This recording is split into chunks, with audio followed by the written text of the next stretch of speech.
Abe falls கூர்கில் tourist அதிகமாக வந்துட்டு போகிற ஒரு பெஸ்ட் ஃபால்ஸ் அப்படின்னா அது அபே ஃபால்ஸ் தான்.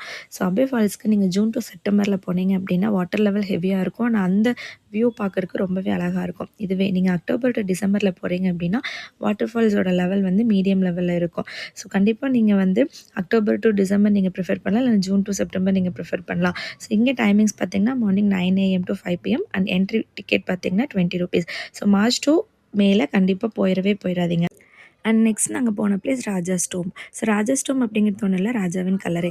ஸோ இங்கே மொத்தமாக 3 கல்லறை இருக்குது. இந்த 3 கல்லறைகளில் ஒன்று வந்து ராஜாக்காகவும் அவரோட 2வது மனைவிக்காகவும் கட்டப்பட்டிருக்கு. அண்ட் இன்னொன்று வந்து ராஜாவோட தம்பி அண்ட் அவரோட மனைவிக்காக கட்டப்பட்டிருக்கு. அண்ட் இன்னொன்று பார்த்தீங்க அப்படின்னா ராஜாவோட குரு கட்டப்பட்டிருக்கு. ஸோ இந்த ஏரியா பார்த்தீங்கன்னா ஒரு நல்ல அமைதியான ஒரு பார்க் மாதிரி இருக்கும். ஸோ இங்கே என்ட்ரி டிக்கெட் ₹10 அண்ட் இங்கே டைமிங் பார்த்தீங்கன்னா 8:30 AM to 6 PM. இன்றைக்கி நாங்கள் கடைசியாக போன பிளேஸ் எதுன்னு சொல்லி பார்த்தீங்கன்னா ராஜா சீட் கார்டன். ஸோ இங்கே கூர்கில் ஒரு பெஸ்ட்டான சன்செட் நீங்கள் பார்க்கணும் அப்படின்னா இந்த பிளேஸை நீங்கள் மிஸ் பண்ணிடாதீங்க. இதுக்கு முன்னாடி பார்த்த பிளேஸை விட இந்த பிளேஸில் கூட்டம் அவ்வளோ அலமோதிச்சு. ஸோ இதை வந்து நம்ம வார்த்தைகளால் எக்ஸ்பிளைன் பண்ணவே முடியாது. இதை நீங்கள் நேரில் பார்க்கும்போது மட்டும்தான் அதை வந்து ரியலிஸ்டிக்காக ஃபீல் பண்ண முடியும். ஸோ எங்களோட கைட் வந்து கரெக்டாக 5:45க்கு சன்செட் ஆக ஸ்டார்ட் ஆயிரும்னு சொன்னாங்க. அதே மாதிரி ஆயிடுச்சு. அண்ட் இங்கே ஜிப்லைன் மாதிரி நிறைய கேம்ஸ் இருந்தது. அண்ட் நைட் டைமில் வாட்டர் ஷோ எல்லாமே போட்டிருந்தாங்க. பார்க்க ரொம்பவே நல்லா இருந்துச்சு.